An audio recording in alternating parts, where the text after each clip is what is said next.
our phones have really, without our realizing it, have actually conditioned us and are running our lives. We are still in the very early stages of understanding the backlash of technology and how it affects us. You know, it bothers me, it hurts me to see two kids sitting out at a table outside, for example, and they're all looking at their phones instead of talking with one another.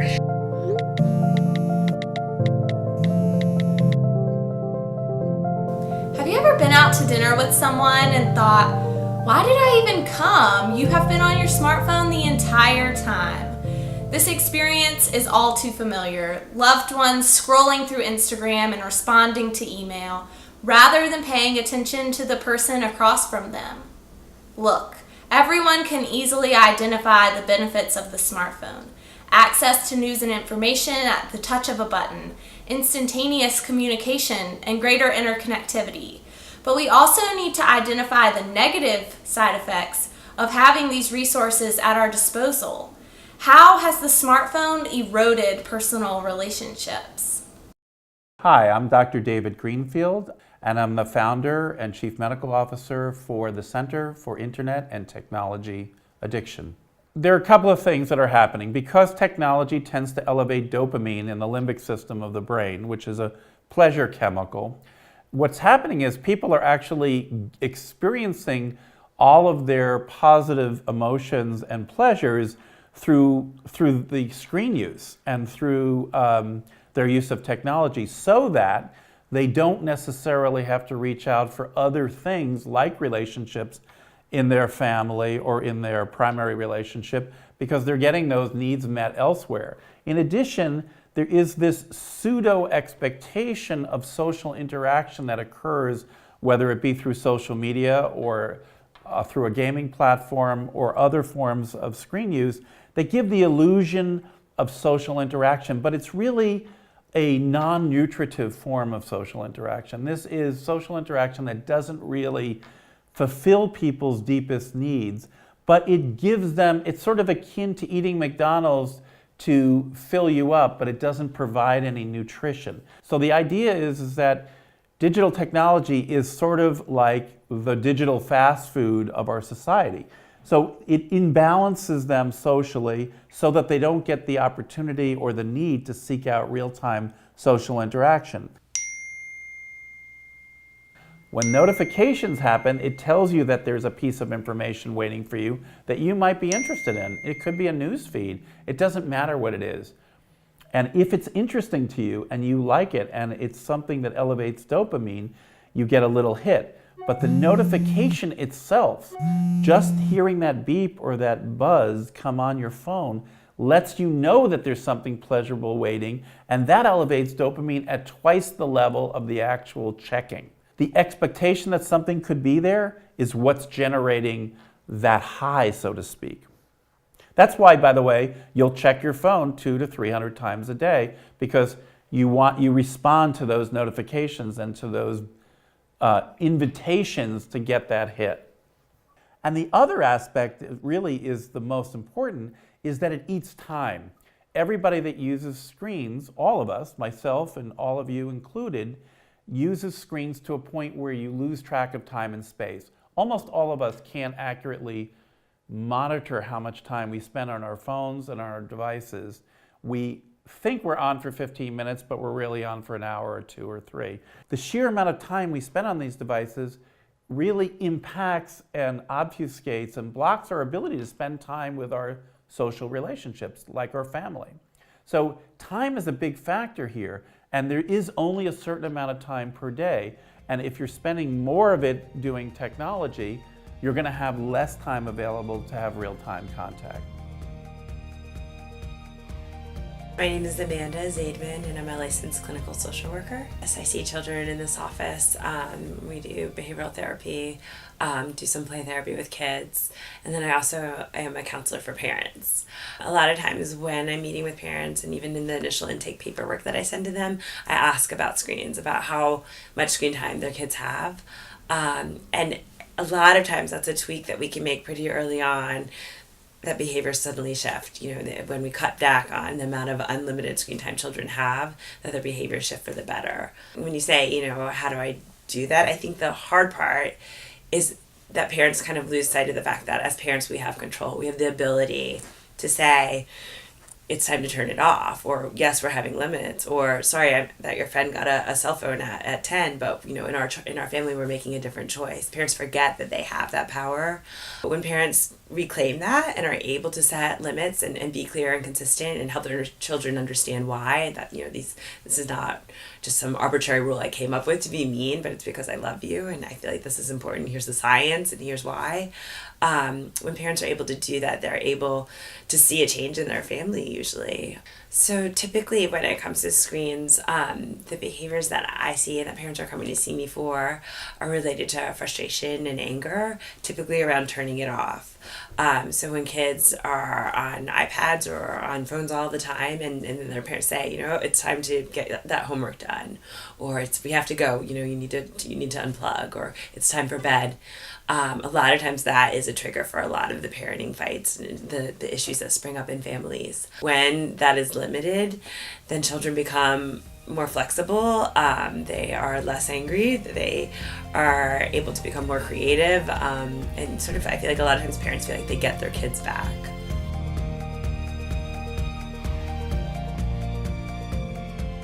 I don't see phones impacting their formal education. Because they don't here anyway, they can't have them out in classrooms. In the library, we don't have them out. If they want to put in earbuds and listen to music, sometimes we might look the other way for that. But they don't have them out as a rule. Having said that, they do have them out in different places on campus, and they are attached to them. And I don't see that helping their social life any. It bothers me, it hurts me to see two kids sitting out at a table outside, for example, and they're all looking at their phones instead of talking with one another.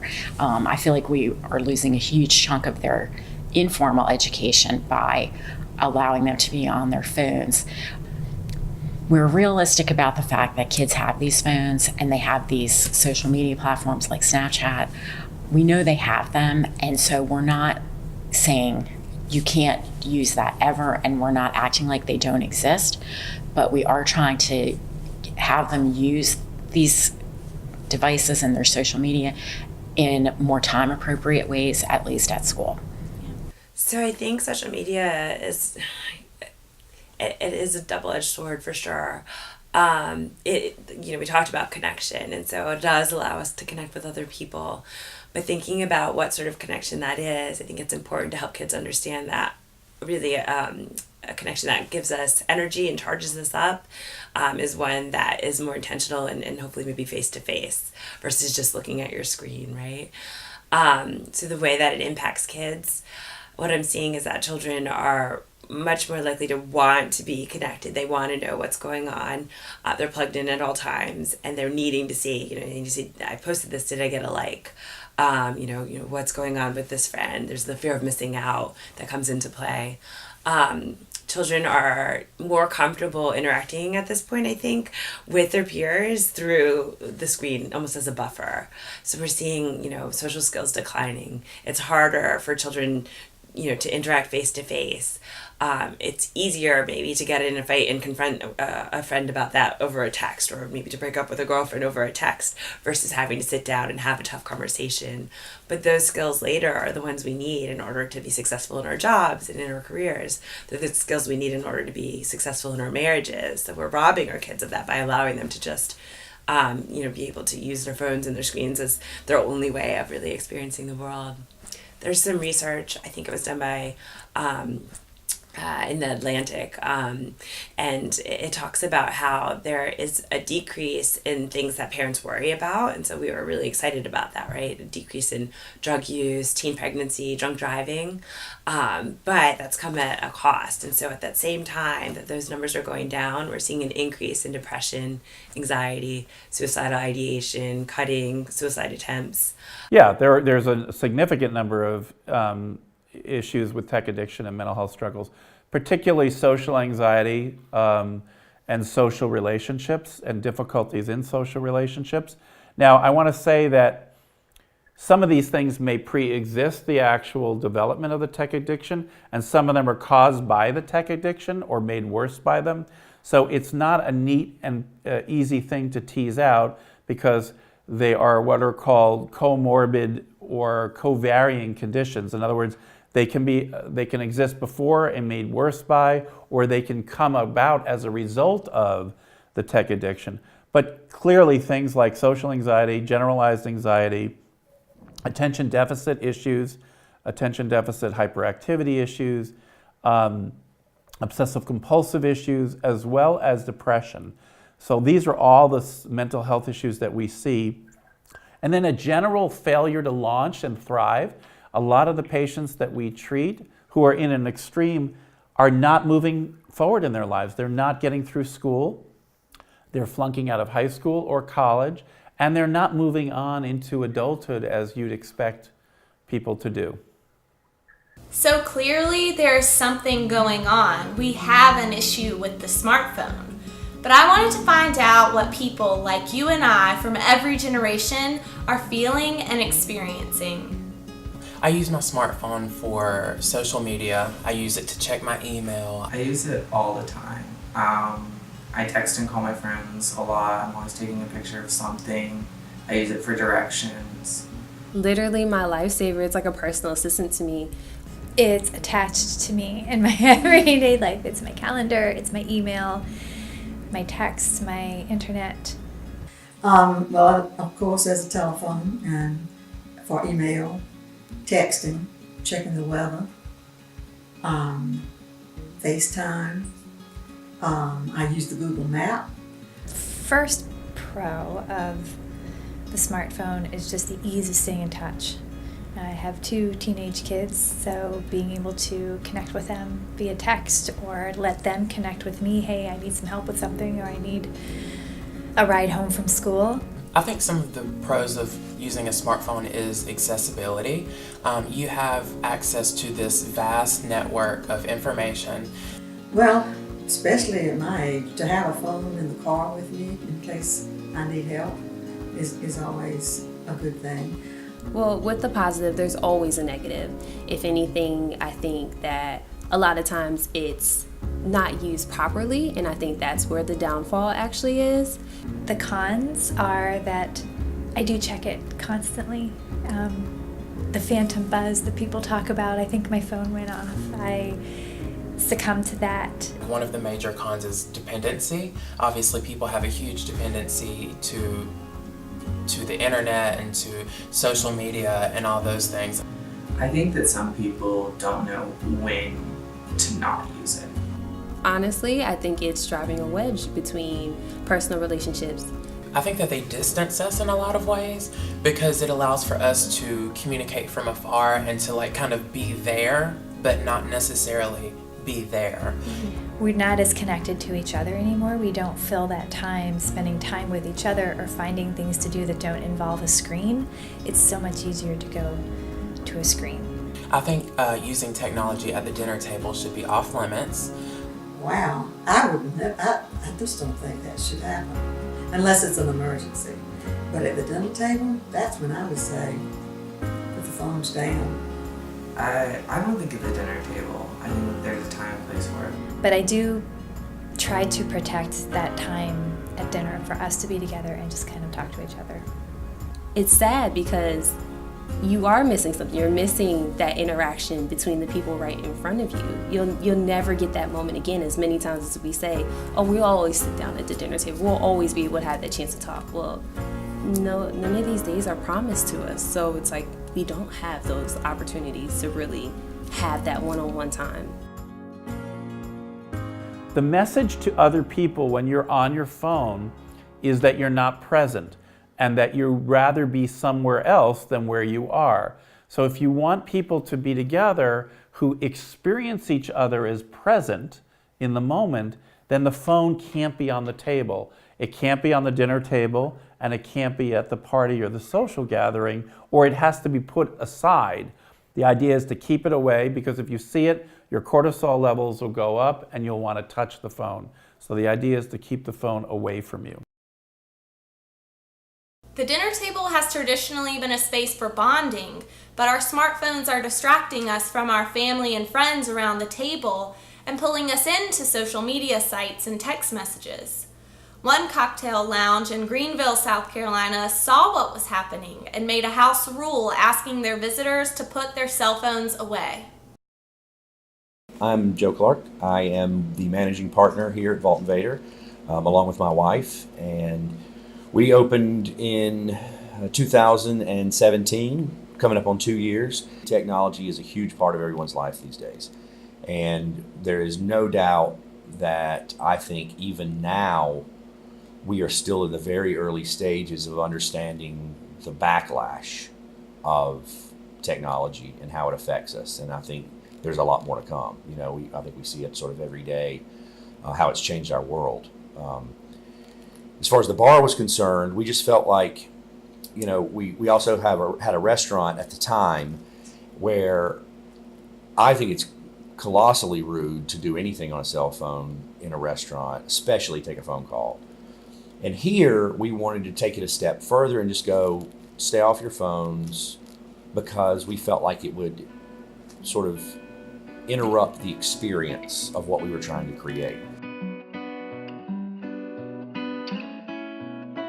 When people ask me personally, I just say, we ask you to take phone calls outside. You're welcome to, answer a text quickly, or, take your picture, or tag in, that kind of stuff. But for the most part, we do try to keep that outdoors, just to be respectful to your neighbors and other people in here trying to enjoy the experience.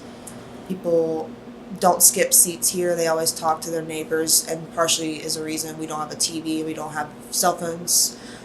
I can't tell you just the amount of conversations I've had just by people not having the worry to look at their phone, and it really helps their experience, my experience.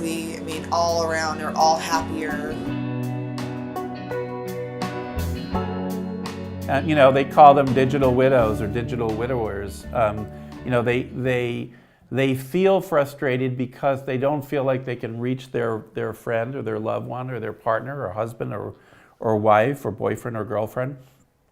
They feel that they are losing their partner or their person to technology, and you can't really fight that, because you remember that the technology is very addictive. So it's pulling that person's attention and their neurobiology and neurochemistry away from real-time living. And so they end up in a state of frustration, and honestly, it's very difficult to compete with the screen. That person that is on the screen has to make a choice that they want to change their patterns of use so that they can put the relationship or their social interactions first at times. And that requires changing behavior. That will not happen naturally.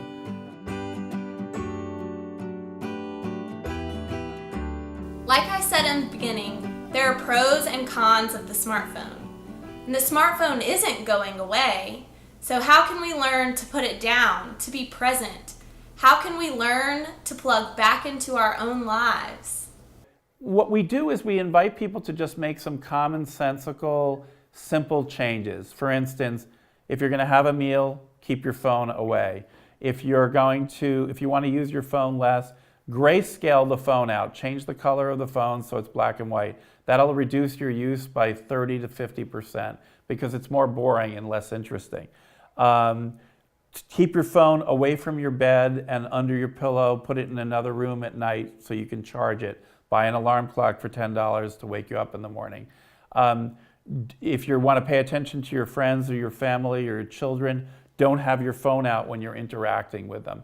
Set aside time when you're without your phone.